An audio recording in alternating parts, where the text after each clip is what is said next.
ሰላም ሰላም፣ ጤና ይስጥልኝ የኔ ውድ ቤተሰቦች፣ እንደምን ዋላችሁ? እንደምን አመሻችሁ? እግዚአብሔር ይመስገን። ሰላማችሁ ይብዛልኝ። እንዴት ዋላችሁ?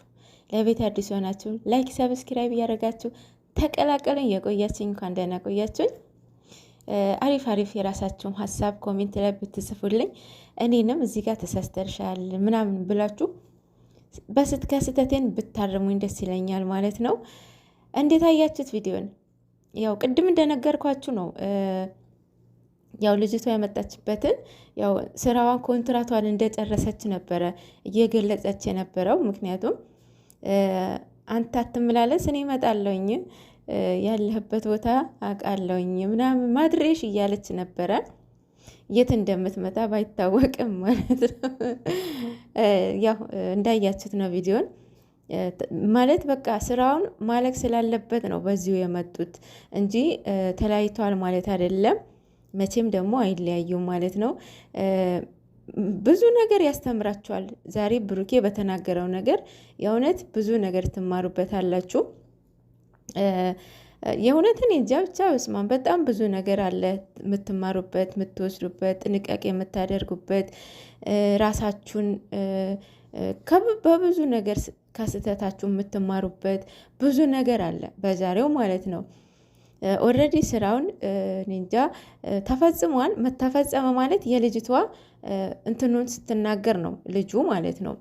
እንግዲህ ልጁ አሁንም ወይ ፍንክች እያለች ነው። የልጅህ እናት ነኝ በዚህ ወይ ልታወራኝ አትችልም እያለች ግግም ብላለች ማለት ነው። እሱ ደግሞ ያው እውነት ነው ማለት አሁን እናንተ ያላደረጋችሁት ነገር በሐሰት ሲመሰክርባችሁ ስትከሰሱ በጣም ያናድዳችኋል፣ ስሜታዊም ያደርጋችኋል። ምክንያቱም እናንተ ካላደረጋችሁት ማለት ነው።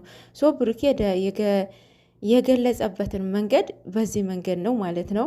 በዛ መካከል ብዙ ሰዎችን ታዝቧል። የታዘባቸውን ሰዎች ደግሞ የራሱ የሚወዷቸውን ሰዎች እየመረዙበት ነው ማለት ነው። እና ብዙ ነገር ተናግረዋል። ብዙ ነገር ትማሩበታላችሁ። በተለይ ሴቶችዬ፣ ቅመም ደግሞ በደንብ ነው የሚያውቃት። በእውነት በደንብ ያውቃታል፣ ታውቀዋለችም። የዛን ቀን ፈተናም ነበረ፣ በቀልም ነበረ። በቀሉ የልጅቷ ነበረ፣ ፈተናው የራሱ ነበረ። በአንድ ድንጋይ ሁለቱ ወፍ ነው የተጫወተችው የዛን ቀን እና እሱ አልወደቀም። ምክንያቱም ስለሚያውቃት ማለት ነው። በፈተናውን አልወደቀም። ቢወድቅ ራሱ እንዳለችው እሷ ሆኖበት ቢወድቅ ራሱ የእውነት በጣም ትናደድበት ነበረ። ጥርጣሬውም ሞር ይጨምር ነበረ ብዬ አስባለሁኝ በእኔ እይታ ማለት ነው። እሱንም ገብቶት ወጣ ማለት ነው። እና በአንድ ድንጋይ ሁለት ወፍ ነው የተጫወተችው የዛን ቀን።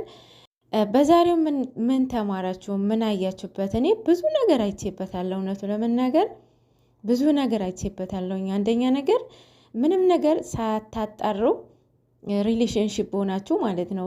ምንም ነገር ሳታጣሩ ቸኩላችሁ አለመወሰን፣ ቸኩላችሁ እላፊ ቃላት አለማውራት፣ ቸኩላችሁ አለመሳደብ፣ ብዙ ነገር አይቼበታለሁኝ። ሌላው ዋናው ሴትነታችሁ፣ በእውነት ሴትነታችሁ ራሳችሁ ናችሁ የምታስከብሩት እንጂ ማንም ሰንበዲ ሊያስከብራላችሁ አይችልም። አሁን ለምሳሌ እየሩስ ማለት ነው።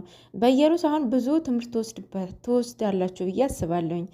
ማለት አሁን እናንተ በእየሩስ ቦታ ሆናችሁ እኔ እንደዛ ብሆን ምን ነበረ ማደርገው ብላችሁ ራሳችሁን ፈትሹት። በእውነት የአንድ ቀን ስህተት የወደፊቱ ፊውቸራችሁ ነው የሚያበላሽባችሁ። የአንድ ቀን ስህተት ማለት ነው። ገብቷቸዋል። ወንድ ልጅ የእውነት ወንድ ልጅ ማንኛውም ወንድ ልጅ ማለት ነው በእውነት እንደ ማንኛውም ወንድ ስሜታዊ ሆነክ ነበረ እና ተፈጠረን አለችው። ገብቷቸዋል። ማንኛውም ወንድ ስሜታዊ ሊሆን ይችላል፣ ግን ደግሞ ለአሁኑ ለአንድ ቀን ብሎ ስሜታዊ የሚሆን ወንድ የለም። አንደኛ ነገር። ሁለተኛ ነገር ማንኛውም ወንድ ማለት ነው እናንተ ምግብ ቀርቦላችሁ ልትበሉት ነው አይደለ? ላይክ እንደዛ ማለት ነው። ወንድ ነው እንደ ሴት አይደለም። መሰናከል የምንሆን ማንን? እኛ ራሳችንን ማለት ነው። ወንዶች በጣም ጣጣቸው ብዙ ነው። በእውነት በጣም ብዙ ጣጣ አለባቸው። ማለት በቃ ብዙ እንትን ማለፍ የማይችሉ አሉ። ስለዚህ ሴትነታችሁ የምታስከብሩት እናንተ ናችሁ፣ የምታወርዱትም እናንተ ናችሁ፣ የምታቀሉትም እናንተ ናችሁ። ገብቷችኋል አይደለም? አሁን እየሩስ የልጅ አባት ነህ፣ የትም ልትሄድ አትችል፣ እመን ነው የምትለው። እመን በደረቅ እመን ይባላል። በሰማንያ ያገባሽው መሰለሽ እንዴ? እመን እመን። ሰው እኮ ያለ መረጃ እኮ የትም ብትሄጂ እኮ ያለ መረጃና ማስረጃ ማንም ይሰማሽ የለም እንዴ። ሰው ባዶ እጃችሁ ሱቅ ትሄዳላችሁ እንዴ? ዕቃ ለመግዛት አትሄዱም። ምክንያቱም ብር ይዛችሁ ነው የምትሄዱት።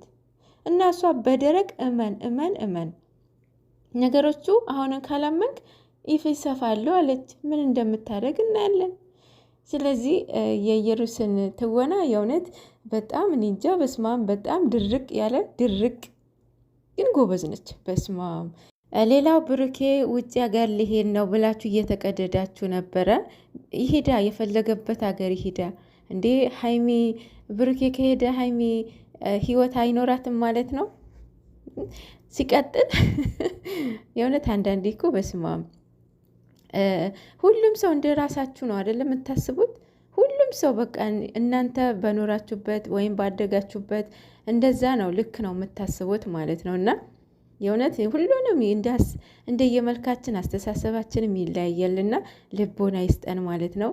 ኢቭን ራሱ የዛሬውን ሀይሚ ክብርሽን አስከብሪ፣ ራስሽን አስከብሪ፣ ራስሽን ጠብቂ፣ የማይፈልግሽን ሰው በጣም ብዙ ነገር እያላችሁት ነበረ በዛሬ እንትን ላይ ማለት ነው።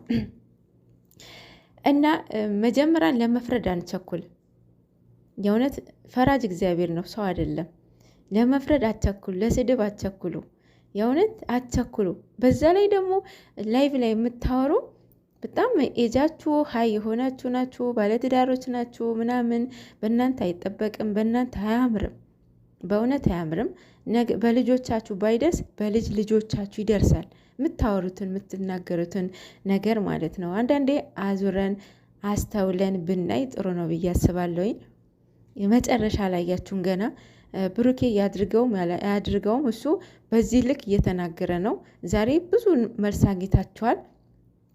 እኔ እስካሁን አላደረገም የእሱ ልጅም አይደለም እሷም እርጉዝ አይደለችም እያልኩ ነው። እስካሁን በዚህ መንገድ ነው የምቀጥለው መጨረሻው እስከማይ ድረስ። የእውነት አለመናገር በጣም እንትን እያልኩ ነው፣ እየተቆጣጠርኩት ነው። ማርያምን የአንዳንድ ሰዎች እንድትናገሩ ይገፋፋቸዋል እና እንደዛ ባትገፋፉን ጥሩ ነው ማለት በቃ እስከ መጨረሻ እስከምናይ ድረስ ትዕግስት ይኖራል። ግድ የላችሁም፣ ትዕግስት ይኖራችሁ።